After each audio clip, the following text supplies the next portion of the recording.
Like I said, I should have said I used to be the CEO of procrastination, but I think that title no longer belongs to me. It belongs to someone else. But after watching this video, that title is no longer going to be yours.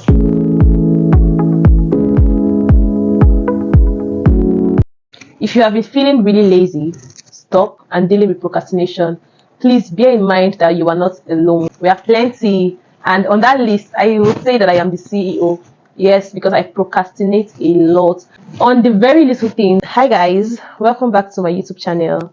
It's a girl Bella, and today I just thought to come up here and share tips on how to help you overcome procrastination and stay motivated.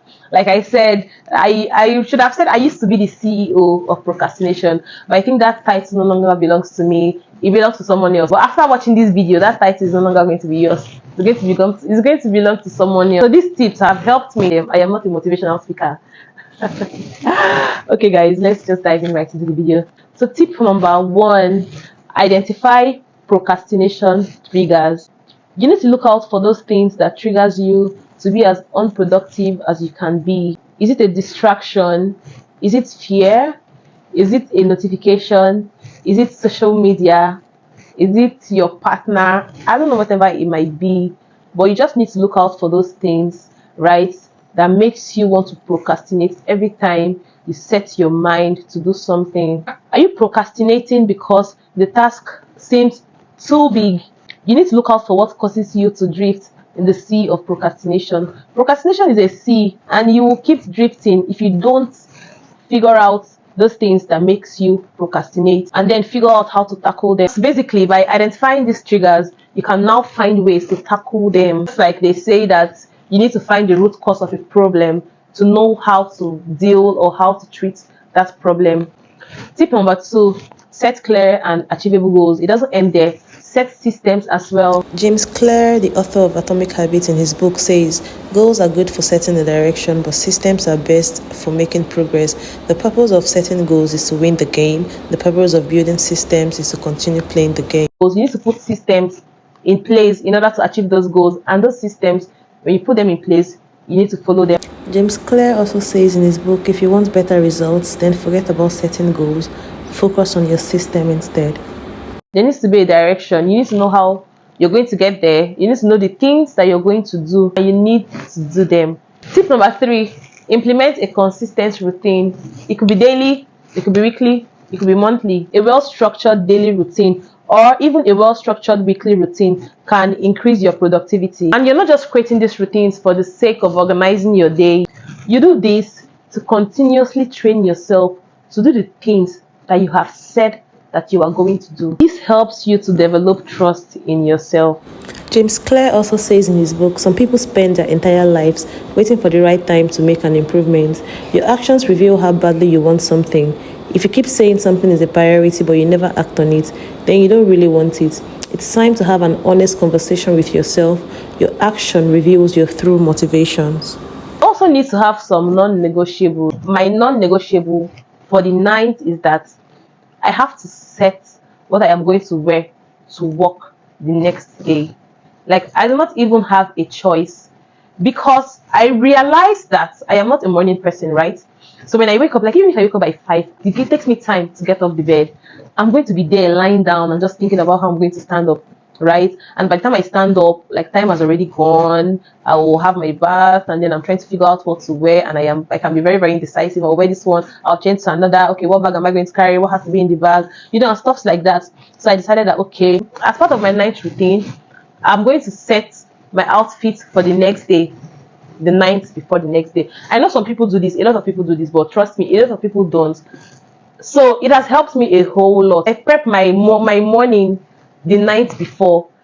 What I'm going to wear to work, the shoe, the bag I'm going to carry, what is going to be inside that bag. If I'm going to take food to work, I prep it down the night before. But once I wake up, I am just standing up, I'm going to have my bath, I am dressing up, and I am going to work. Right? And it has helped me a whole lot. It has helped me a lot. And that is just one example. There are other examples in other aspects that I was able to identify what makes me procrastinate, or what makes me not achieve the goal that I have set, or the goal that I wish to achieve. And then I was, able to set systems and put things in place in order for me to achieve them. And trust me, I no longer go to work late. Yes. Then for time management technique, you need to learn how to manage your time very well. Learn how not to spend majority of your time on unnecessary things. It is easy to take breaks, right, and just do something for fun. Let's say, for example, you go to work in the morning and then you write out your to-do list, and maybe you're tired. It is okay for you to go on your phone and go to social media, see what's happening on IG, all of that. It is fine, but I feel like you should set a time. Okay, I'm going to be on social media for, let's say, 30 minutes, and once that 30 minutes is over, you go back to what you're supposed to do. That's how you can learn to manage your time, right? It can be hard though sometimes, but you just have to learn to manage your time. I'm going to use myself as an example too. There was a time I was preparing for an exam. Then I knew that social media was one of my biggest distractions. So I set my timer. Once it was 9 p.m., I would no longer be able to log into my Instagram account, TikTok, and all of that till the next day. And that period, it helped me a lot. Tip number 5, understand the cost of procrastination. I feel like this is a very, very important tip. I love this phrase so much, and it says that the cost of procrastination is the life that you could have lived. Whenever you want to procrastinate, just think of this line. When you come to the realization that the things that you want to achieve in life, the kind of life that you want for yourself, they require hard work and sacrifices. Every time you skip the things that you are supposed to do, the cost of doing that can be the life that you would have lived, or the things that you would have achieved, or the person that you would have loved to be. Then you will get up and do the things that you are supposed to do rather than procrastinate. The last tip is going to be for you to celebrate your progress, no matter how small. Reflect regularly on how far you've come. Take time to assess your progress and adjust your strategies.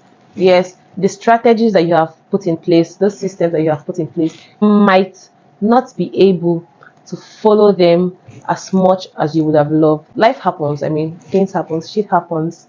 But trust me, there are some that you would have followed. So you can celebrate those little wins and readjust your strategies when necessary. Because there is someone out there that has set up the same goals that you have set up as well. There is someone out there that aims to achieve the same things that you want to achieve. And while they are out there crushing it and achieving those goals, you are there procrastinating. You need to know that the dreams that we have, right, they don't just come into reality. You need to work hard in order to achieve those dreams. The path of procrastination and laziness has only one outcome, which is regret. And do you know that sometimes the reason why you can't even be productive is because you want so many things, and when you sit back to look at them, they become impossible to achieve just because they are too much. But once you simplify them, you can achieve them consistently and efficiently. So you can create a picture of the life that you want. You can have a board on Pinterest. You can search for the kind of house that you would love to live in, the kind of car that you would want to own, the kind of person that you would want to be. When you go to that picture board and you're like, this is the house I want to live in the next 2 years, in the next 5 years. So you know that you have to put in hard work and sacrifice. In summary, always remember to have a reset and relax routine, because if you think that you are already stressed out, you need to relax and reset. Whatever helps you recover, do them.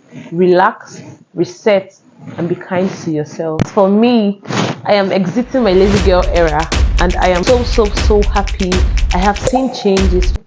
Thank you so much if you have watched this video to this point. If you found this video really helpful, please leave a thumbs up, like, and leave a comment below.